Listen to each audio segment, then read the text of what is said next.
Ibu yang teriak di rapat Komisi 3 DPR bersama Kapolri tiba di Bareskrim pada pukul 10 waktu Indonesia Barat. Ibu Derajat datang bersama kuasa hukumnya untuk sampaikan dua hal terkait investasi bodong dan persoalan etik. Sebelumnya, aksi Ibu Derajat di DPR jadi perhatian semua yang hadir di ruangan rapat Komisi 3 DPR RI pada Rabu 12 April 2023. Derajat saat itu berteriak histeris saat Kapolri Jenderal Listio Sigit Prabowo sedang rapat bersama Komisi 3 DPR RI. Kapolri pun akhirnya mempersilakan Ibu Derajat untuk bertemu dirinya usai rapat rampung. Nah, DPO kemarin belum sempat disinggung, sehingga di situ saya menjadi emosional karena kami sudah berdarah-darah sampai di sini. Kenyataannya adalah belum optimal.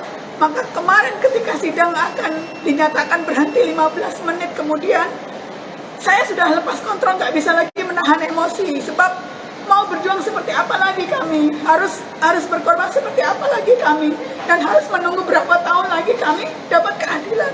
Saya mengucapkan terima kasih rekan-rekan media, karena dengan kasus ini Bapak Kapolri memberi atensi.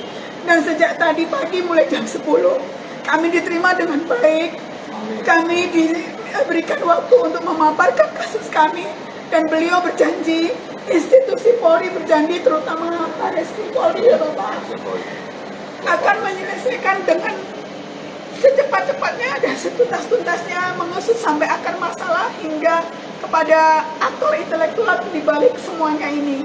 Saya betul-betul mengucapkan terima kasih kepada rekan media. Itu kan kerugiannya mencapai 1 triliun. Kira-kira ada berapa sih total korbannya, Bu? 30 ribuan, Mas.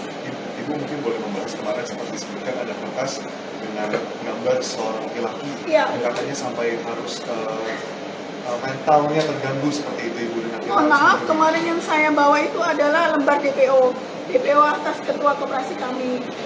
Nun sewu ya Mas ya, mbak-mbak semuanya, bapak-bapak semuanya. Tidak semua yang menjadi korban itu seberuntung kami. Kami ini di sini masih beruntung, kami masih hidup, kami masih sehat, kami masih punya tenaga dan biaya juga waktu untuk hadir di sini memperjuangkan nasib kami. Rekan-rekan kami sesama korban ini ada yang sakit, ada yang gila, ada yang meninggal, ada yang bunuh diri. Makanya saya kemarin itu sangat emosional, dan tidak sedikit yang tercerai-berai karena kasus ini. Kami tidak minta banyak, kami cuma minta keadilan, itu aja. Kami cuma meminta hak kami tidak meminta lebih, tidak ada. Bu, investasi itu sudah... Kami cuma minta tolong media, kawal terus kasus ini. Karena tanpa bantuan kalian semua, kami tidak bisa, tidak mampu. Mungkin kepolisian tidak mau menerima kami. Tadi dari rapat dengan Kabareskrim terhadap laporan-laporan yang selama ini berhenti atau mengalami kendala di wilayah hukum Polda Jawa Timur dan sekitarnya itu akan ditarik semua ke Bareskrim. Kemudian terhadap korban-korban dan kerugian-kerugian akan dilakukan pendataan. Tadi disampaikan kurang lebih 3 hari terhadap laporan-laporan yang ada di wilayah hukum Jawa Timur untuk operasi NMSI akan ditarik ke Bareskrim Mabes Polri. Kemudian terhadap korban-korban di PT MBN yang LP-nya juga ada di wilayah-wilayah akan kembali ditarik ke Bareskrim Mabes Polri. Mudah-mudahan sebelum hari raya terhadap LP-LP tersebut sudah kembali dan ditarik langsung oleh Bareskrim Mabes Polri.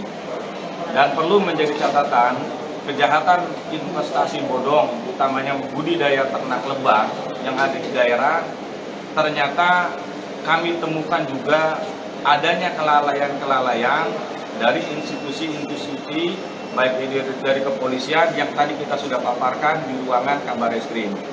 Semoga sebelum hari raya terhadap pengusutan dan penuntasan kasus-kasus ini segera cepat untuk ditanggulangi dan ditangani serta diatasi dengan baik. Kemudian catatan juga kami diminta untuk terus mengawal karena korban-korban sudah banyak yang melaporkan tapi bingung untuk bagaimana memperoleh keadilannya. Karena yang kemarin Ibu bawa itu adalah DPO, kertas DPO yang selama ini pelakunya sudah ada, tapi belum juga dilakukan penangkapan. Ya, apalagi pengusutan terhadap aktor-aktor lain atau pelaku-pelaku lain, termasuk terhadap aset-asetnya.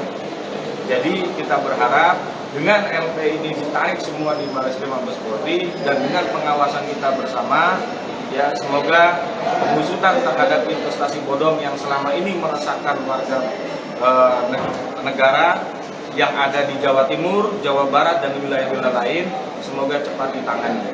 Saya rasa cukup, ya nanti kalaupun ada kesempatan yang lain, ya kita akan kabari, gitu. Ya, siap. Jadi selain LP yang Agak majuan Bu, nggak kelihatan. Selain LP yang kita laporkan, mohon bantuannya untuk dikawal. Kita ada pelaporan kode etik kepada anggota Polri yang memang terlibat dalam masalah ini. Semoga harapan kita sih masih tegak lurus gitu aja. Terlibatnya gimana Bu? Jadi Terima kasih telah menonton. Jangan lupa like, share, subscribe, dan klik lonceng ya.